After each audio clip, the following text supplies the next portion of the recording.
muri bo no kwandika bishoboka ko batari babizi, ariko Imana ibasha kubakoresha, ibasha kubaha no kubizerera umurimo wayo ukomeye. Ubu nyine turavuga ku isi, turavuga gukomera kwabo, turavuga uko Yesu yabakoresheje bitewe n'iki bakiriye presence y'Imana. Bibiliya iravuga ngo Imana ibasha kubakoresha no mu bihe bikomeye cyane, bemera kuvuga guhagarara imbere y'imbaga nyamwinshi, imbere y'abigisha abangaba, ahubwo ndakoresha abandi, ndakoresha barya basuzuguritse kugira ngo batirata ubwenge bwabo, kugira ngo batirata amafaranga yabo, ndakoresha abakene kugira ngo batirata ko ari amafaranga, kubera yuko mfite byinshi runaka nabasha kuzabasha gushyira mu buzima bwawe. Reka nkubwire ikintu kimwe, uwizeye cyangwa se ukakomera ukaba persevere mu by'Imana yakwizereye, uzabasha kugera ku bikomeye. Muvandimwe, reka nkubwire, senga Imana, yizera Imana, korera Imana, hanyuma Imana izabasha gukora ibikomeye. Ndabaramukije, amahoro y'Imana abane namwe. Dushimira Imana duhaye umwanya nk'uyu mwiza ngo tuganire kandi dusangire ijambo ry'Imana aho muri hatandukanye. Ni byiza, ni iby'igiciro kuganira ndetse no kuvuga byinshi Uwiteka Imana yashyize ku mitima yacu. Hanyuma se uyu munsi ushaka kuganira iki? Ushaka kuganira ijambo rivuga ngo uburyo Imana ikubasha gukoresha ibinyantege nke kugira ngo ikoze isoni ibinyambaraga, cyangwa se uburyo Imana ikoresha abitwa ko ari injiji kugira ngo gukomera kwayo kubashe kugaragara, ndetse n'abitwaga ko bakomeye babashe guca bugufi bitewe n'uko babonye ibikomeye birenze by'Imana. Hanyuma rero bakaza muri hatandukanye, abadukurikirana hirya no hino ku isi, Uwiteka Imana ibasha kubagirira neza. Turasoma mu gitabo cy'ibyakozwe n'intumwa, turasoma ibice 4 n'umurongo wa 12 tugeze no ku murongo wa 13. Hanyuma basaba kubana natwe iminota mikeya, hanyuma Uwiteka Imana ibasha kubagirira neza. Turasoma byakozwe n'intumwa, ko twatubivuze, ibice 4 n'umurongo wa 12 kugeza ku 13. Aravuga ngo ndasoma mu rurimi rw'icyongereza, aravuga ngo no is there salvation in any other, for there is no other name under the heaven given among men by which we must be saved. 13 aravuga ngo now when they saw the boldness of Peter and John and persevered that they were uneducated and untrained men, they marveled and they realized that they had been with Jesus. Amen. Biravuga ngo nta rindi zina munsi y'ijuru tubasha kuboneramo agakiza uretse izina rya Yesu Kristo. Hanyuma kandi ikatubwira ngo babonye ubushizi bw'amanga bwa Petero na Yohana, bibuka ko batigeze basoma. Baravuga ngo baratangara, amaze gutangara bibuka ko bari kumwe na Yesu. Baravuga ngo noneho bishoboke ko ari wa wundi Yesu wabikoze. Ubundi umwuka umaze kuza, umwuka igihe waje, intumwa zamaze kuzura umwuka zakira imbaraga. Zimaze kwakira imbaraga, hazamo icyo bita umuriri, abantu batangiye kugira ubushizi bw'amanga mu byo barimo bavuga. Hanyuma niho Petero yavuze ngo bagabo bene data, uko mutureba ntabwo twasinze, ntabwo twasaze. Niko yavuze. Aravuga ngo uwo mwishe mukamubamba, Yesu w'i Nazareti, niwe ukoze ibi ngibi mureba. Dore ni 3 za mu gitondo, n'uwabasha gusinda ntabwo yasinda 3 za mu gitondo. Wanasifiwe. Rero ikimubona twebwe dusa nk'abatarize, cyangwa se twebwe dusa nk'abadashoboye, ni Yesu w'i Nazareti wabashe kubikora.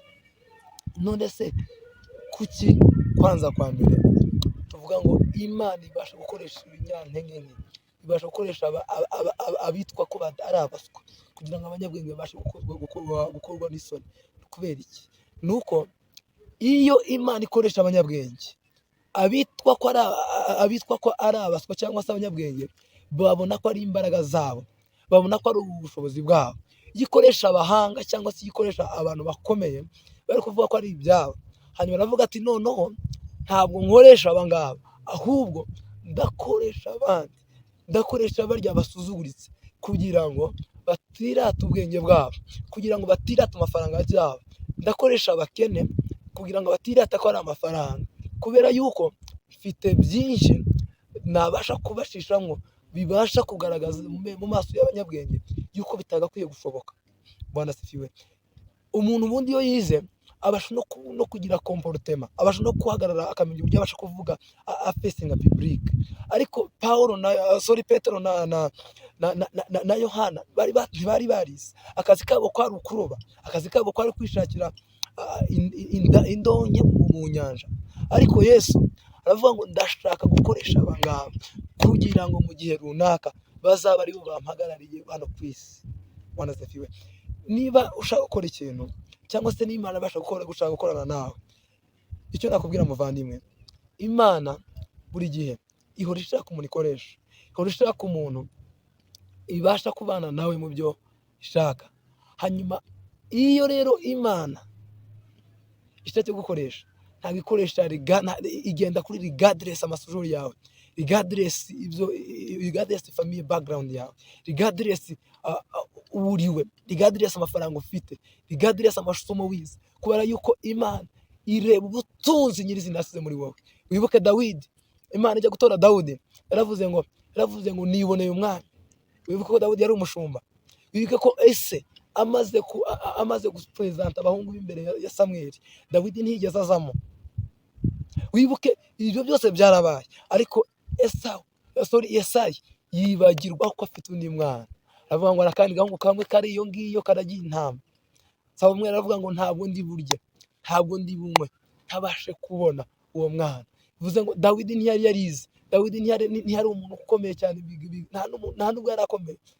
Daheri yari umushumba, yari umworozi w'intama wirirwa iyo ngiyo mu biraro. Ariko Imana iravuga ngo uwo nguwo niwe natoye uzabasha kuragira ubwoko bwanjye, uyu nguwo niwe natoye uzabasha kungendera. Kubera iki? Nabonye umuntu ufite umutima nk'uko umutima wanjye ushaka. Wibuke ubutunzi Imana yashize muri Dawidi bari butandukanye n'ubutunzi Imana yashize muri Sawuli.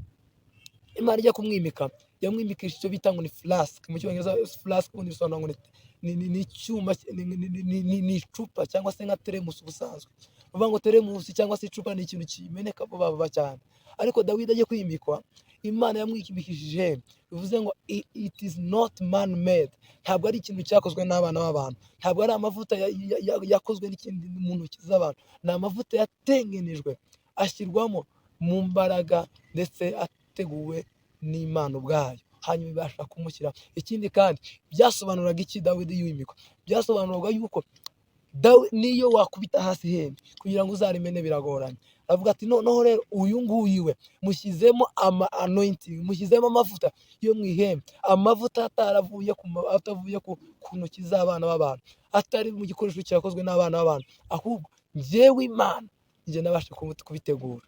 Rero Imana iyo ishaka gukoresha yirengagiza cyangwa se ijya apart regarding ibyo waciyemo, regarding ibyo amasomo wize, regarding family background yawe, regarding byinshi wagiye ugeramo, hanyuma ikagukoresha ititaye kuri ibyo byose kugira ngo izina ryayo ibashe guhabwa icyubahiro. Muvandimwe, waba ugize igihe utegereje, waba ugize igihe usaba Imana, reka nkubwire, niyo waba warize, niyo waba umeze gute, icyo ngusabye gusa just humble within your heart, uce bugufi mu mutima wawe, hanyuma Imana izagukoresha regardless y'uko ufite amasomo yawe. Pawulo yaravuze ngo iyo najyaga mu Bagiriki naganiraga nk'Abagiriki, naje mu Bayuda nkaganira n'Abayuda, naje mu banyabwenge nkaganira n'abanyabwenge, hanyuma naje no mu baswa nkaganira n'abaswa. Bitewe n'iki? Kubera yuko shaka ko aba bantu, shaka kubatsindira bakira ubutumwa bwiza, bakira ubutumwa bw'iyazuye Yesu Kristo muri njyewe, cyangwa se yazuye Yesu Kristo utumye mbaho, utumye mbasha kuvuga ubutumwa bwiza, uwangiza intumwa kubw'ubushake bw'Imana.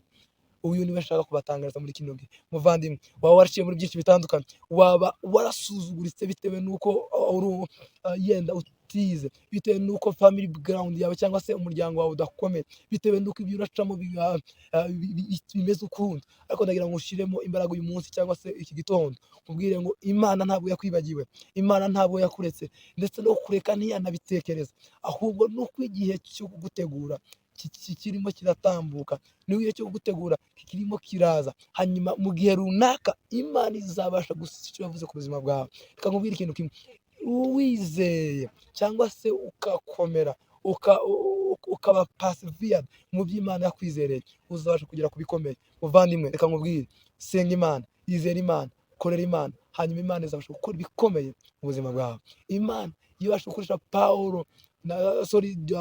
Petero na Yohana, bavuze ibimuga, bakoze ibikomeye, bitewe n'iki? Bari buzuye imbaraga z'Imana, bari buzuye imbaraga za Yesu Kristo muri bo. Ni ukuvuga ngo ntabwo ibyo bakoraga babikoraga ku bwabo, babikoraga kubera imbaraga z'Imana. Ntabwo ibyo bakoraga babikoraga kubera ibindi, babikoraga kubwo guhesha Uwiteka Imana nyirizina yabahamagaye icyubahiro. Ni ukuvuga ngo namwe icyo nababwira kino gihe, muvandimwe, icyo nakubwira kino gihe, regardless umuryango wawe, regardless ibyo waciyemo, kankubwira, Imana yagukoresha ititaye ku byo urimo uracamo.